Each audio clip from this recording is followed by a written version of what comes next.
जी, आपका शुभ नाम भाई साहब? संजय यादव। संजय यादव। तो संजय जी, क्या लग रहा है इस बार इलेक्शन में आप लोग क्या देखना चाह रहे हैं? दीदी का सरकार ही वापस से देखना चाह रहे हैं या इस बार परिवर्तन चाह रहे हैं? देखिए, दीदी का सरकार पूरे पश्चिम बंगाल में कोई देखना नहीं चाह रहा है। चोर, ठेकेदार, चीटिंगबाज को छोड़ के कोई भी आम आदमी दीदी को नहीं देखना चाह रहा है। जो भी है सब मोदी को और बीजेपी की सरकार देखना चाह रहे हैं। अच्छा, तो आप क्यों नहीं देखना चाहते हैं दीदी की सरकार? मैं ऑटो ड्राइवर था, मेरा कसूर था कि मैंने बीजेपी का समर्थन कर लिया। 2021 से इनके सरकार बनने के बाद आज तक मुझे ऑटो मेरा बंद खड़ा है। ऑटो बंद ही है? नहीं चल सकता क्योंकि उन्होंने बीजेपी का समर्थन किया था और मेरे साथ साथ 15 लोग और हैं। क्या बोला कि अगर ऑटो नहीं निकालना है आपको घर से? नहीं चलेगा, तो बाहर निकलेगा तो तोड़ दिया जाएगा, नहीं चलेगा। पुलिस भी नहीं सुनती है।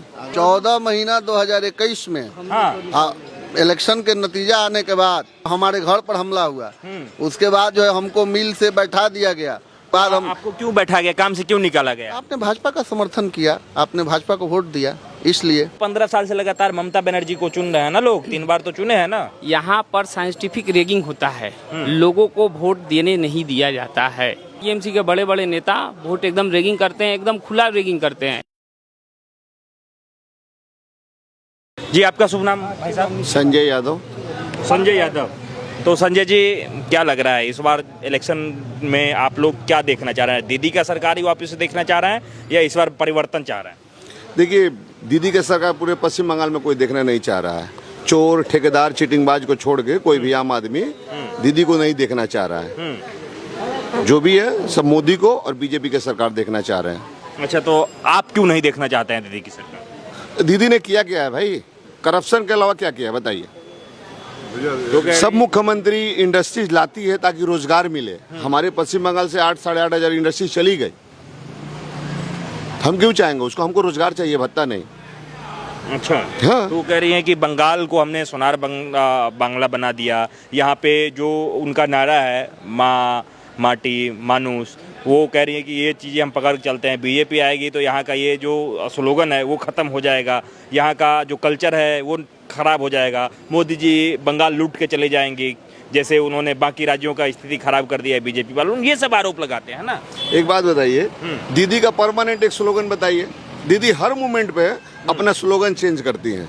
कभी सतता की मूर्ति हो जाती है, बंगला निजेर में के चाहे, कभी माँ माटू की सरकार। और उनका बात का क्या लेना है? वो आपको याद होगा कुछ दिन पहले बोल रही थी, ओरे बाबा रे आमी राजभवन जाबो ना की करते पारे। और उसी आदमी के साथ 2 महीना बाद अपने से जाकर अकेले में साक्षात करती है। तो वो आदमी सुधर गया या ये बिगड़ गई? सबने देखा था, नाटक कर रही थी, धरना मंच पे बैठी थी। भैया ऑर्डर कोर्ट सुप्रीम कोर्ट दिया है, पहले आप सुप्रीम कोर्ट गई और वहां से निकल के विक्ट्री दिखाती, हमारी जीत हुई और 10 दिन के बाद धरना पे बैठ गई। ये कौन सा जीत है आपका? सुप्रीम कोर्ट में जीतती आप ही, धरना पे अभी बैठती है। तो कोई भी नहीं चाहता है यहाँ पश्चिम बंगाल में कि दीदी रहे।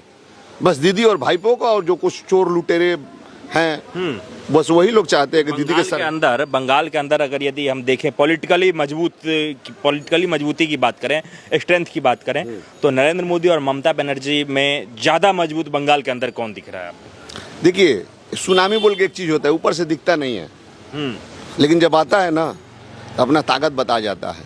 तो जनता ने इस बार साइलेंट लिया है कि भैया इतने दिनों ने आपने जोर दिखाया, आपके गुंडों ने जोर दिखाया, ठेला नहीं लगाने दिया, घर में नहीं लगाना, सांस लेने पर भी आपने टैक्स लिया।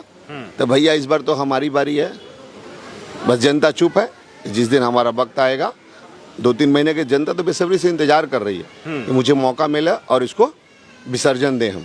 8 तारीख को परिवर्तन सभा हुई थी, उधर से एक लड़का 35 नंबर वार्ड का चला गया। वो क्यों गया? इसलिए उसके घर पे तोड़ फोड़ी, उसके ऊपर गोली चली है। 8 तारीख की घटना है, 3 दिन पहले की घटना है। इसी विधानसभा में नहीं, जगदल विधानसभा में। हाँ, लोगों को काम से बैठा दिया जाता। अगल बगल हर 20 लोग में से आपको 19 लोग मिल जाएंगे जिसको 2 महीना 3 महीना काम में बैठाया। करे तू बीजेपी कैले बड़े, चाहे ऑटो वाला हो, रिक्शा वाला हो, दुकान वाला हो, मिल में काम करने वाला हो। अच्छा, हर 20 में से 18 मिलेगा। काम से भी निकाल दिया जाता है? हाँ, निकाल दिया जाता है। नौकरी ऐसे अगल बगल खड़े हैं। 14 महीना 2021 में इलेक्शन के नतीजा आने के बाद उसमें क्या हुआ कि हमारे लोगों पर, हमारे घर पर हमला हुआ। उसके बाद जो है हमको मिल से बैठा दिया गया और मैनेजमेंट से बोला गया कि जा करके विधायक से लिखवा कर ले आओ। मैनेजमेंट जो प्रबंधक है फैक्ट्री का, वो बोलता है कि वो जो बोलेगा तब हम आपको लेंगे। उसके बाद हम, आपको क्यों बैठा गया, काम से क्यों निकाला गया? आपने भाजपा का समर्थन किया, आपने भाजपा को वोट दिया, इसलिए। अच्छा, आप भाजपा के सपोर्टर है इसलिए आपको आज काम से निकाला जाता आप है? यदि टीएम से, आप पत्रकार हैं ना, जी, जी। 4 स्तंभ होता है लोकतंत्र का, एक स्तंभ आप लोग भी हैं। अगर आप टीएमसी के नेताओं से या काउंसिलर तोलाबाजों से अगर कठोर प्रश्न कीजिएगा तो आपको पिटना शुरू कर देगा। हालात ये है कि सच्चाई दिखाने से जो है बंगाल में पत्रकार सुरक्षित नहीं है। हमारी आम जनता की तो बात छोड़िए, अभी कुछ दिन पहले एबीपी आनंदो न्यूज, बांग्ला न्यूज की महिला एंकर जो है, महिला पत्रकार जो है, उसको पटक के मारा गया। उसके अलावा आर भारत के न्यूज चैनल के पत्रकार को मारा गया। आए दिन पत्रकार पीटे जा रहे हैं, पत्रकार पीटे जा रहे हैं, स्कूल टीचर पीटे जा रहे हैं, डॉक्टरों के महिलाओं के साथ बलात्कार हो रहा है, शिक्षा में घोटाला हो रहा है, खाद्य में घोटाला हो रहा है, हर जगह अराजकता का माहौल है। आप बोल रहे हैं ना कि परिवर्तन कैसे आएगा? अगर शांतिपूर्ण तरीके से मतदान होगा। आज बंगाल की जनता जो है तूफान से आने से पहले जो खामोशी होती है वही आज बंगाल में चल रहा है। बंगाल की जनता इतना उत्प्रेरित हो चुकी है कि अगर इस बार सही तरीके से चुनाव करा पाए तो टीएमसी का झंडा उठाने वाला नहीं मिलेगा इस बार चुनाव के बाद। अरे दादा, मैं ऑटो ड्राइवर था। अच्छा, मैं ऑटो ड्राइवर था, मेरा कसूर था कि मैंने बीजेपी का समर्थन कर लिया। 2021 से इनके सरकार बनने के बाद आज तक मुझे ऑटो मेरा बंद खड़ा है। ऑटो बंद ही है? नहीं चल सकता क्योंकि मैंने बीजेपी का समर्थन किया था और मेरे साथ साथ 15 लोग और हैं जो गाड़ी नहीं चला सकते हैं। वो भी ऑटो वाले ही है? हाँ, ऑटो वाले हैं। फिर उसके लिए हम लोगों को हाई कोर्ट जाना पड़ेगा, हमारा गाड़ी चलने दीजिए। हाई कोर्ट परमिशन दिया फिर भी नहीं चलता। ऐसे रास्ता मस्ता में जैसे तैसे चला के परिवार जाते हैं। मेरा तो टोटली खड़ा है। तो आपके घर पे ही ऑटो लगा? हाँ। क्या कहा गया कि आप ऑटो? बीजेपी करते हैं, बीजेपी का ऑटो। बोला कि अगर ऑटो नहीं निकालना आपको घर से? नहीं चलेगा, वो बाहर निकलेगा तो तोड़ दिया जाएगा, नहीं चलेगा। पुलिस भी नहीं सुनती है, आग लगा दिया जाएगा। ये तो मतलब और उसके बाद से आप और आपके साथी जो 15-20 लोग हैं उन्होंने ऑटो को मैंने हाई कोर्ट में जाकर केस करके कोर्ट से ऑर्डर लेके आया कि गाड़ी चले, फिर भी वो ठीक से नहीं चला पाते हैं। चलती है, किसी तरह रोजी रोटी जुगाड़ उन लोगों का हो जाता है, थोड़ी छूट के। हाँ, ऐसे रोड पर किसी तरह इधर उधर दौड़ के चला लेते हैं। तो स्थिति ये है। लेकिन सरकार टैक्स टाइम सब कुछ लेती है, लेकिन रोड पर ऑटो नहीं चला सकता है। तो इससे शर्म की बात क्या है? ये तो कहाँ फिर लोकतंत्र कहाँ हुआ? ये यहाँ लोग तो नाम का लोकतंत्र हो देखिए, हमको लगता नहीं कि भारत है। यहाँ एक ही तंत्र चलता है, वो है पुलिस तंत्र, अदिति तंत्र, और यहाँ कोई तंत्र नहीं चलता है। वो सुप्रीम कोर्ट को नहीं मानती है, हाई कोर्ट को नहीं मानती है, किसी को नहीं मानती है। मार देंगे, पीट देंगे, घर में आग लगा दिया जाता है। अभी एक वो बता रही थी ममता दीदी कि अभी हम लोग हैं तो आप लोग सुरक्षित हैं, नहीं तो कोई एक जो है वर्ग विशेष के लोग आपको जो है खत्म कर देंगे। तो क्या सच में जो है पहले भी इस तरीके की बात और भाषा का उपयोग उनके द्वारा किया गया? देखिए, पहले तो मुख्यमंत्री के मुंह से ये भाषा होना नहीं चाहिए। ये पूरे भारत के लिए लज्जा की बात है। और बंगाल के लिए, जो बंगाल में लोग रहते हैं, हम लोगों को शर्मिंदगी होती है कि हम लोग ऐसे राज्य में रहते हैं जहाँ के मुख्यमंत्री का ये कैरेक्टर है। वो धमका रही हैं, डरा रही हैं लोगों को। लेकिन इस बार दीवार पीठ में ठेक गया है। अब इससे पीछे हटने का हम लोगों के पास रास्ता नहीं है। अब एक ही रास्ता है, करो या मरो। चलिए ठीक है। क्या लग रहा है इस बार, दादा या दीदी? इस बार परिवर्तन तय है। अच्छा, और भाजपा जीतेगी। क्यों परिवर्तन चाहिए, क्यों परिवर्तन जरूरी है? ममता बनर्जी कहती है 15 साल में हमने क्या से क्या बना दिया, एकदम बिल्कुल सोनार बंगला कर दिया इसको। हुआ है, सोनार बंगला तो हुआ है, तोलाबाजी हुआ है, तालाब भर्ती हुआ है, मतलब अधिक तरह का घोटालाबाजी हुआ है, भ्रष्टाचारी हुआ है, यही तो हुआ है। जूट मिले में ताला लगी हुई है, यही तो हुआ है। और कुछ नहीं हुआ है जनता के लिए? आपका सड़क अच्छा नहीं बना आपके क्षेत्र में? शिक्षा क्या स्थिति कैसा है? स्वास्थ्य सरकारी अस्पताल का क्या स्थिति है आपके क्षेत्र में? सब कुछ खराबी है। देखिए ना, सड़क तो बना हुआ है, सड़क तो देखिए ना, नजर आ ही रहा है। कितना सरकारी अस्पताल? कुत्ते सोते हैं, बिलाई मतलब इधर से उधर घूमती रहती है। जाकर एक बार अवस्था देखिएगा हॉस्पिटलों का। और ये लोग बड़ी बड़ी बातें बोलते हैं, वो बोलने का नहीं है। जनता चुपचाप बैठी हुई है, इन लोगों को जोरदार जवाब देगी। परिवर्तन तय है। परिवर्तन तय है। कितना % चांस है कि परिवर्तन तय है इस बार? क्योंकि बहुत सारे लोग तो कहते तो हैं, लेकिन 21 का जो रिजल्ट आया इलेक्शन का वो हमने और आपने देखा भी। देखिए बंगाल का जनता अभी तो हम लोग पूरा साइलेंट में है। अभी तक हम लोग का साइलेंट मतलब कि हम लोग का वोट का परसेंटेज बढ़ा हुआ है। और रह गया कि वोट ममता बनर्जी का जो काम है, जो आप बोले अभी जिस इनसे फिजा से पूछे कि तो बहुत बोलते काम करते हैं, ऐसा काम करते हैं कि जो हम लोग का हॉस्पिटल में देखिएगा तो कुत्ता लोग घूमते रहते हैं, पेशेंट को बाहर में सुता देता है, नीचे सोया हुआ है, कोई ट्रीटमेंट ठीक से कोई डॉक्टर है ना कोई नर्स है वहाँ पर। कुछ नहीं है वहाँ पर। शिक्षा में देखिए तो बच्चे लोग पढ़ते कि जाइएगा तो प्रत्येक दिन गार्जियन बोलता है मेरा बच्चा स्कूल ना आया, मेरा बच्चा भाग गया। शिक्षा का ये परिस्थिति है, ना शिक्षा में कोई उसका बुक दे रहा है ठीक से, ना उसका जो देने का कपड़ा शर्ट उसको नहीं दे रही है। तो शिक्षा भी तो उस तरह है, खोखला हो गया पूरा यहाँ का। तो इस बार सबसे अहम मुद्दा क्या रहने वाला है, क्या सोच करके इस बार आप लोग वोट तो हम लोग का मुद्दा है कि परिवर्तन, हम लोग मोदी जी का जिताना है। पब्लिक पूरा मोदी जी के ऊपर ही पूरा अपना ही कर दे कि हम उनको ही जिताना है इस बार। अच्छा, मतलब मोदी जी पे भरोसा कर रहा है बंगाल का आदमी। लेकिन ममता बनर्जी तो कहती है कि उन्होंने पूरा देश को बर्बाद कर दिया। अभी अमेरिका के सामने विपक्ष कहता है घुटना टेक दिया, बंगाल को लूटने नहीं देंगे, बंगाल को। अमेरिका तो खुद मोदी के सामने घुटना टेक देंगे, हम मोदी जी क्या घुटना टेकेंगे। आज तो ईरान तो देखिए बोले कि ईरान का पक्ष ले रहे थे, ईरान ही खुद बोला कि इंडिया का जितना भी झंडा प्लेन जाएगा तो उनका फ्लैग रहने से छोड़ दीजिए। और उनके बोले टैरिफ भी उनका टैरिफ जो लगाया तो टैरिफ भी घटा दिए हो, तो खुद परेशानी में है। चलिए और भी लोग हैं, ये बात करते हैं। क्या शुभ नाम हुआ सर आपका? गौरव सिंह। तो गौरव जी आप क्या करते हैं? हम भी बिजनेसमैन हैं। बिजनेसमैन है, तो क्या लग रहा है बिजनेस जो है ममता दीदी के राज में एकदम फल फूल रहा है, बिल्कुल जो है बगैर डरे हुए आप अपना काम कर पा रहे हैं? यहाँ जूट मिल एरिया है, जूट मिलों में पूरी तालेबंदी है, लोगों के पास खाने का पैसा नहीं है।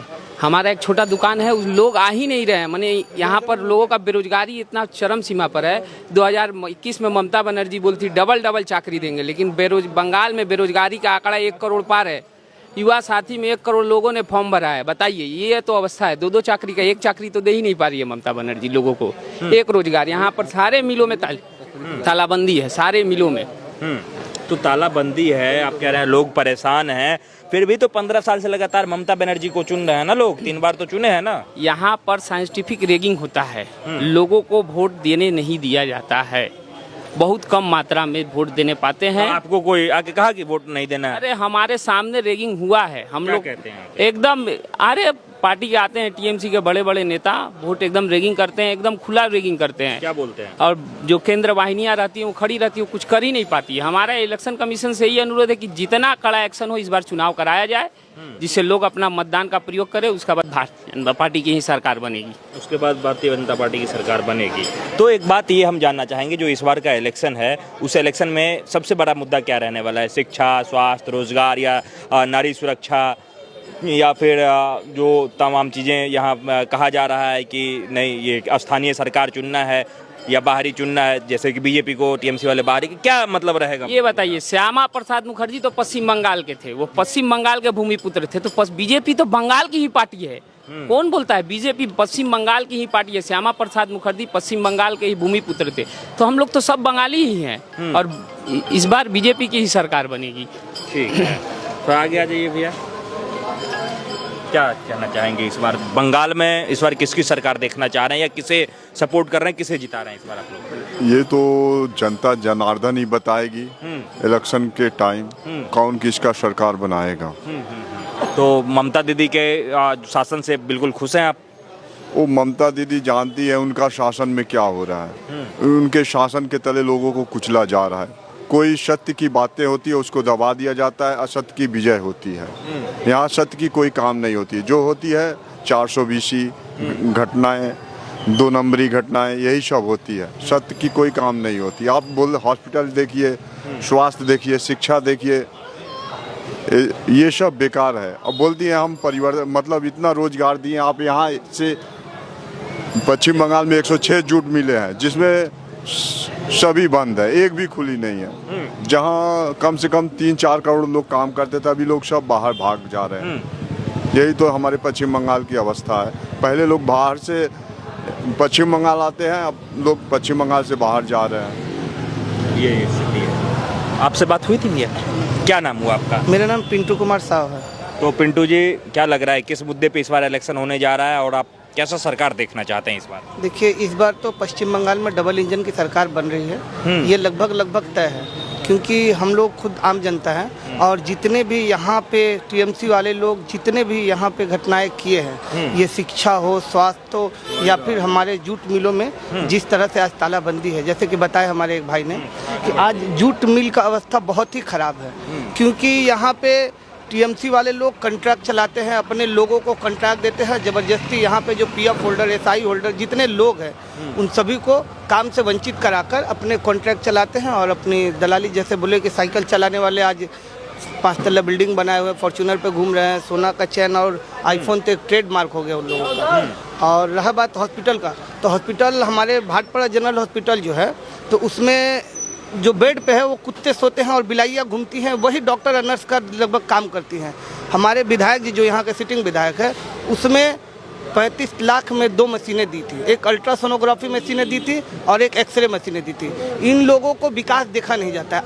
अगर आप राजनीतिक पार्टी हैं तो आप जनता का काम कर कर अपना वोट का मांग करिए।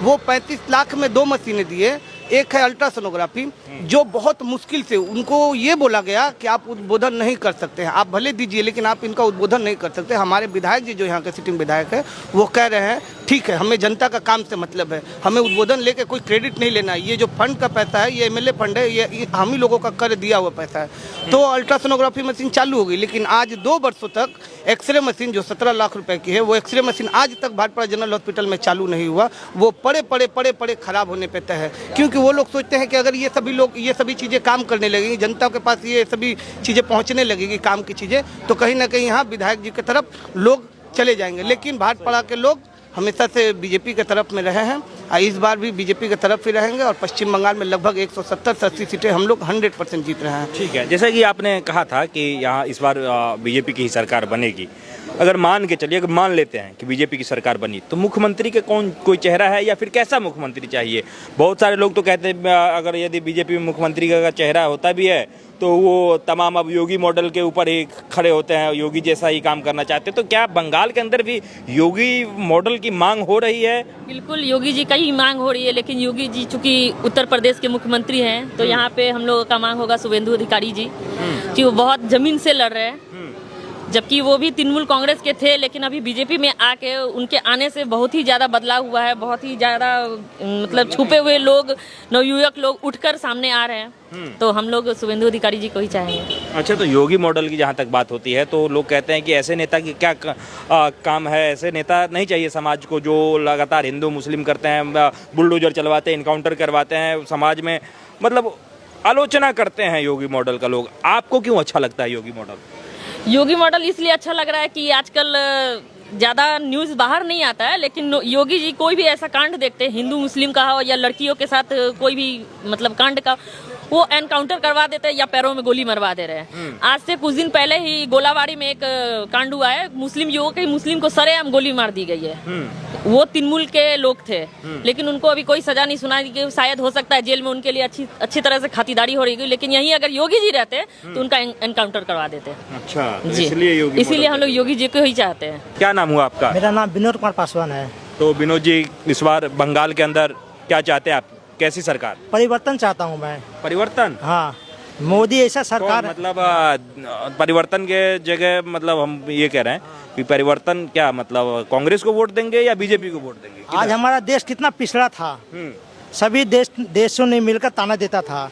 नहीं, मोदी जी का ऐसे व्यक्ति हैं मतलब दूसरों देशों के सामने उनको झुका देते हैं। ऐसा आपको लगता है कि मोदी जी 200 नंबर 1 में जा रहे हैं? हाँ, मोदी को देखकर सभी देश झुक जाते हैं। मतलब दीदी तो झुकी नहीं रही है मोदी जी के सामने। वो भी झुकेंगे, समय आने दीजिए, परिवर्तन होने दीजिए। आज देखिए क्या हो रहा है, घर से बच्चा चोरी हो रही है, दीदी को कान तक भी खबर नहीं जा रही है बच्चा कहाँ जा रहा है। 17 वर्ष का लड़की, 5 वर्ष का लड़का, 10 वर्ष का लड़का, इस तरह चोरी हो रहा है बंगाल में। अच्छा। और महिलाओं को कुछ रेप भी हो रही है, दीदी बोले कुछ नहीं हो रहा है। इलेक्शन समय क्या होता है, सेंट्रल फोर्स आती है, 4-5 दिन आगे से उसको दारू फारू मत जो खिलाना था खिला देता है। अब पश्चिम बंगाल सरकार जैसा बोलती है वैसा करता है सेंट्रल फोर्स। सेंट्रल फोर्स भी ऐसा ही करती है उसी तरह, वो भी चुपचाप रहती है, कुछ करता नहीं है मतलब। अच्छा, तो इस बार आपको क्या लग रहा है कि आप जैसे यहाँ वोट करने डालने जाएंगे तो आप अपने मन में क्या सोच करके वोट डालेंगे? बीजेपी सरकार आना जरूरी है। क्यों जरूरी? आपको क्या लगता है बीजेपी ने क्या कर दिया देश भर में? देश में भी सरकार है, बिहार में है, यूपी में है, बीजेपी ने क्या कर दिया? दीदी ने झूठ मूठ को खा चुका है। हाँ? खा चुका है। अच्छा। लोग भूखे मर रहे हैं। बंगाल छोड़कर बाहर जाना खोज रहा है। क्यों? पेट के लिए। उसके 5-6 बच्चे है घर पर। तो बीजेपी आएगी तो ये सब खत्म हो जाएगा? यस, खत्म हो जाएगा। नौकरी मिलेगी, रोजगार मिलेगी, झूठ मिल अच्छी चलेगी, अच्छा वेतन मिलेगा। दीदी तो कहती है कि बीजेपी आएगी तो बंगाल और बर्बाद हो जाएगा, मोदी जी बंगाल लूट के ले जाएंगे। ये दीदी पूरा बांग्लादेश या पाकिस्तान बना देगा, क्योंकि यहाँ पर हिंदुओं का दाम नहीं रह गया। हिंदू को जब तक कर दे रहा है। और दीदी मतलब हिंदुओं को मतलब बिहार भगाने खोज रहा है। अच्छा। कि यहाँ से बिहार जाओ। अच्छा, बस। तो यहाँ कौन रहेगा फिर? बंगाल में कौन रहेगा? मुस्लिम राज करेगा, जैसे बाबा था पहले, अब वही आने वाला है। अगर हिंदू और बंगाली नहीं जागा तो यहाँ मतलब हिंदुओं का रहना बहुत मुश्किल हो जाएगा। अच्छा। हाँ, बेसी नहीं 5 से 10 साल के अंदर देख लीजिए। अच्छा। जागरूक होना बहुत जरूरी है।